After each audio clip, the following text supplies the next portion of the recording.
Voltei. Página 157. Vocês vão pular a página 156, tá certo? A classificação do relevo brasileiro. Há muitos estudos sobre o relevo brasileiro, feito por diferentes pesquisadores em diferentes épocas. Por isso, a classificação das formas do relevo variou ao longo do tempo, em razão dos avanços tanto no conhecimento sobre a área de estudo, como das tecnologias disponíveis para análise da superfície terrestre. As imagens aéreas e as imagens de radar, por exemplo, porque quanto mais vai se avançando, mais vai se aprendendo, certo? Esses recursos não estavam disponíveis para os primeiros pesquisadores, que dependiam muito mais da observação direta da paisagem para classificar o relevo.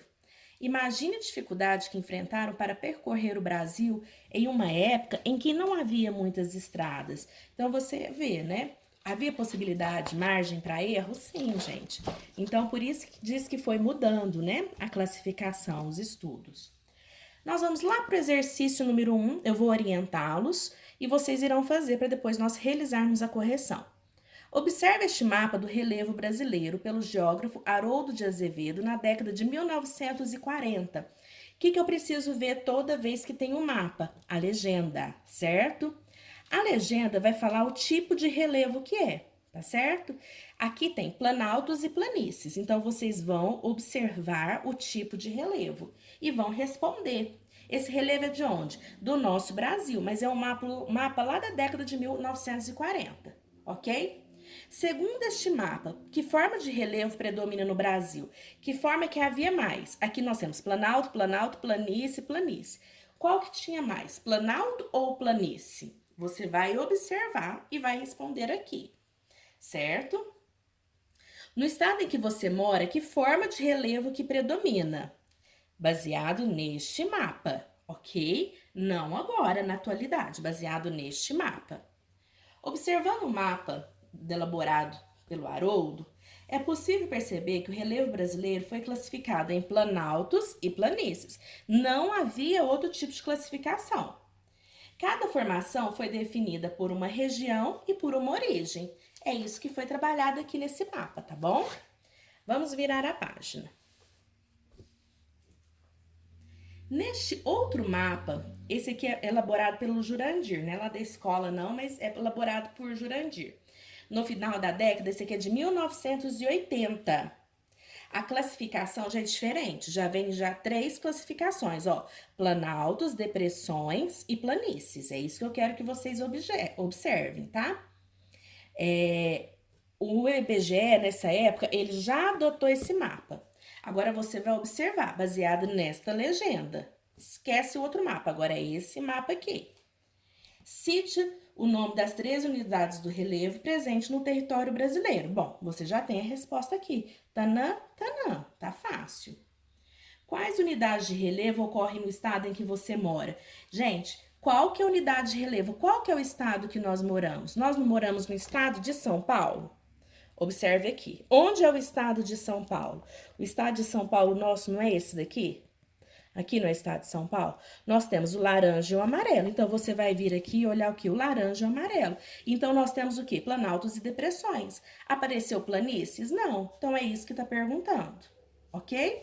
Aqui vem um bate-papo que nós vamos fazer depois na hora da correção. Você saberia dizer que unidade do relevo é predominante neste mapa? Qual que predomina mais neste mapa? E nós vamos conversar. Virando a página. Aqui, virando a página, nós vamos ver o tipo de altura, altitude, para dar a classificação de planalto, ó, retinho. As depressões é o buraco que se encontra aqui, ó, tá vendo? Quebradinho, as depressões é aqui. Tia, e como que chama isso aqui, ó? Esse quebradinho, nós chamamos de escarpas. Aqui a planície, retinha aqui, ó, o planalto, ó. Por que eu sei que é planalto? Tá vendo aqui dobradinho? Quer dizer que é um morrinho. Olha pela cor, ok? A depressão e a planície retinho.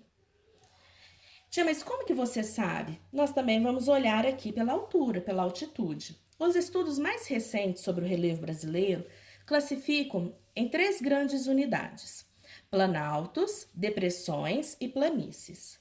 Planalto, superfícies com altitudes superiores a 300 metros, quer dizer que já tem uma altura, não é reto.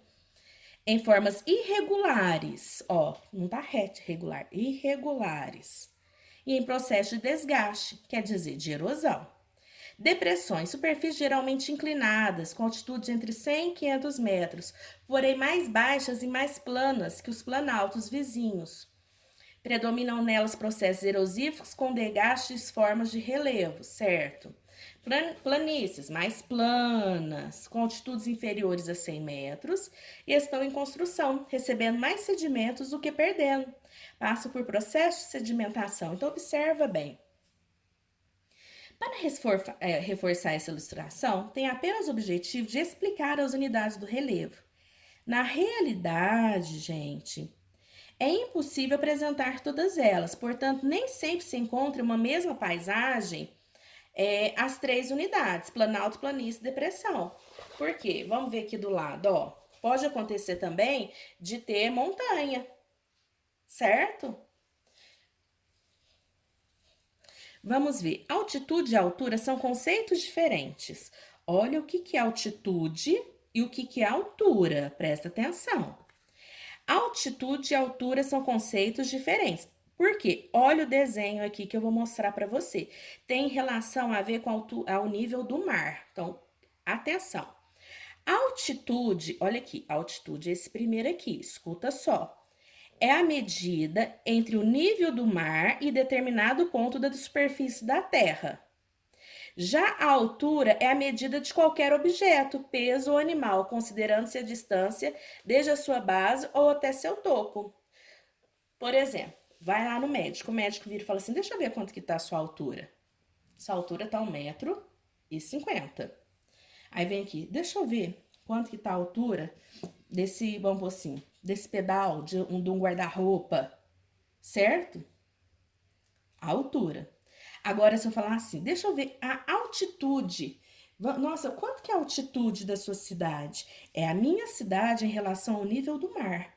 Como que eu vou medir a altura da cidade? Então, é a altitude, é diferente, tá? Então, é isso que você precisa entender. A altitude é uma coisa, a altura é outra. Então, aqui você vai ver o exercício, porque tem números de altitude, de altura, e você vai responder aqui, tá certo? Há muita variação de formas e também dos tipos de rochas presente em cada uma dessas grandes unidades de relevo, de rochas e relevos. Por quê? Porque também existe, lá no litoral, nós não temos várias rochas, vários peixinhos que ficam nas rochas. É isso que quer mostrar também. Não existe também um Pantanal que é tudo retinho, é tudo alagado? Como que é isso? Então, vai falar aqui, ó. As planícies, por exemplo, foram formadas por diferentes processos. Os dois tipos de planícies mais comuns no Brasil, porque existe planícies, mas na planície ela é subdividida. Quais são? Planícies costeiras e planícies de inundação, ok? As costeiras, lembra, na costa do Brasil, então a gente fala litoral, resultantes da acumulação de sedimentos marinhos e aluviais trazidos pelos rios. E de inundação? É formada pelos rios em períodos de cheia. São os fundos do vale e margens do rio. É só olhar a imagem que você vai lembrar. Então, existem dois tipos de planície aí, subdivididos, ok? Vamos virar a página. E as montanhas? As montanhas, nós vamos falar dos picos. Ó, montanha tem pico, ok? Aqui no Brasil tem? Gente, não, tá? Não há formação de unidade de montanha, mas vocês vão entender como, ok? No Brasil, não há formação de unidade de relevo que caracteriza as montanhas de dobramentos, isto é, montanhas que se formam por dobramentos de rochas no encontro de placas tectônicas, certo? Aqui vocês vão ver Cordilheira dos Andes, alguns planaltos, planícies, para vocês entenderem melhor qual que é a diferença em relação de planaltos, planícies e de cordilheiras, onde tem montanhas, para entender mais o nosso terreno. Por isso que eu peço que vocês observem, ok? As estruturas que formam o relevo são muito antigas e em milhões de anos elas já sofreram há muitas transformações. Isso é pelo fato de não existirem montanhas no território brasileiro. Olha aqui, aqui é o litoral. Agora vocês vão entender, ó, planície litorânea. Então aqui vai ser sempre reto, planaltos e serras, quando a gente está descendo a serra para ir para o mar. Aqui são as chapadas. Então você observa, isso aqui, gente, são extensões como fala, milhares de quilômetros. Olha aqui, diferente. Isso aqui não fica no nosso país. Há, porém, dobramentos antigos e trechos que foram dobrados devido a forças internas da Terra. O que é dobramento, gente? É o deslocamento das placas tectônicas.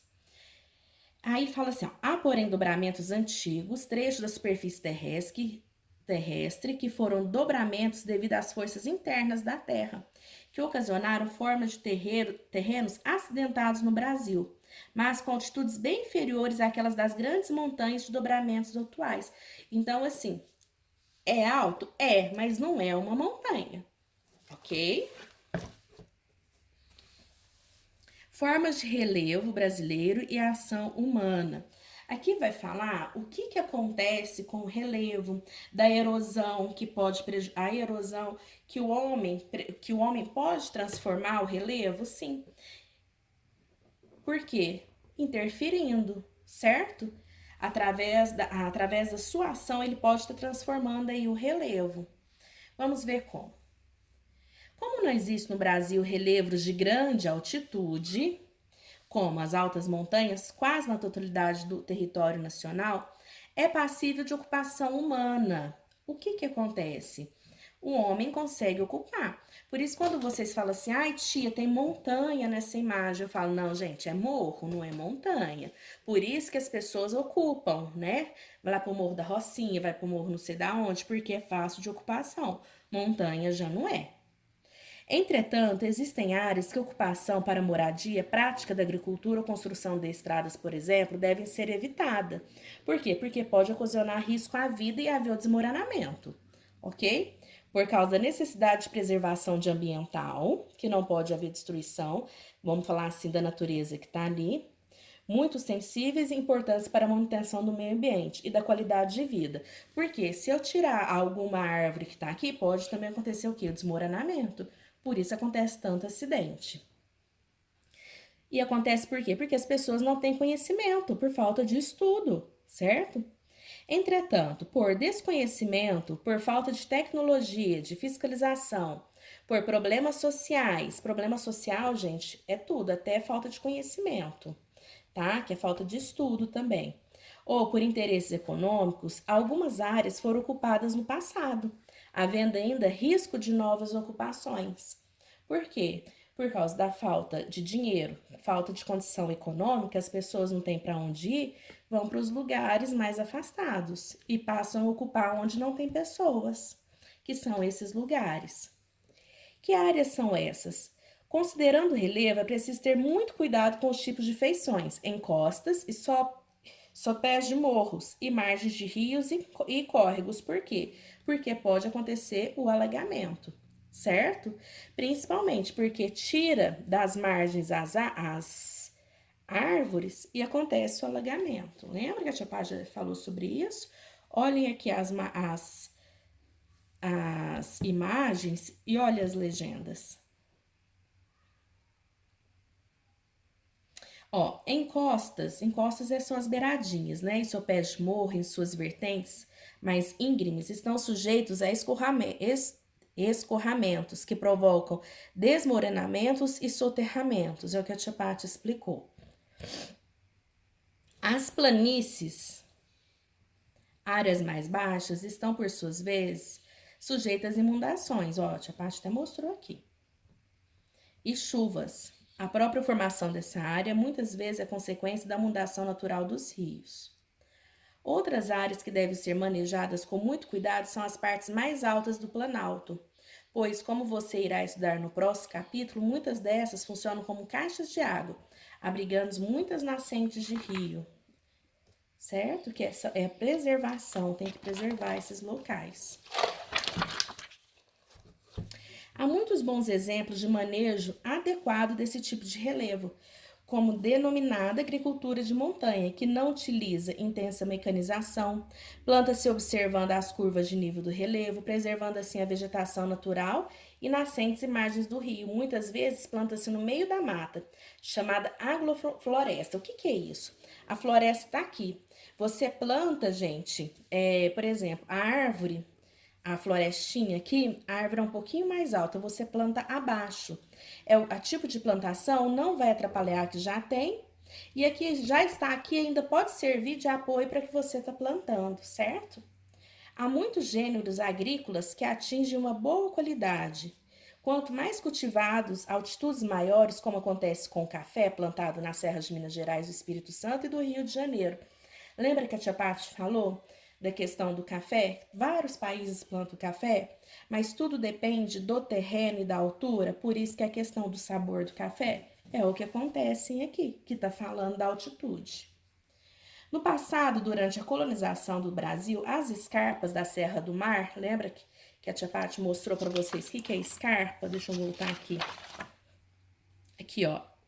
Esse marronzinho aqui é escarpa, ó. Como se fosse aqui, ó. As escarpas da Serra do Mar e seus morros dificultavam bastante a exploração das terras do interior do país. Os caminhos desbravados pelos indígenas e chamados de gabirus eram estreitos e sinuosos, o que dificultava o transporte, mesmo a cavalo. O relevo foi mais uma razão para a ocupação humana se concentrar ao longo do litoral, pelo menos no início da chegada dos europeus. Vamos lá, aqui. As áreas de planaltos, quando possuem rios caudalosos por meio de construção de barragem, com a formação de reservatórios artificiais de água, oferece potencial para instalação, lembra? Hidrelétricas, como você viu na foto de abertura deste capítulo. O que é as escarpas? Lembra que a tia Paty mostrou da erosão? Acabou de mostrar ali para você na foto atrás. Declive muito acentuado de terreno, provocados por erosão. Que eu falei do quebradinho? Estão situados em bordes de planalto, serras, apresentam características de muralha ou parapeito. Vocês vão fazer agora. O que é isso aqui, ó?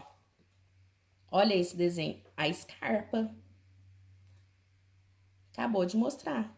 Esse exercício, então, isso aqui é o que é? Esse marronzinho é a escarpa. Então, vocês vão fazer os exercícios, vão ler, preencher. Qual exercício, professora? O exercício até a página 166.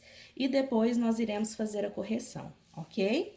Boa atividade. Qualquer dúvida, estou à disposição. Essa atividade é para vocês já vão fazer, ler e realizar. E depois mandar a foto. Beijo.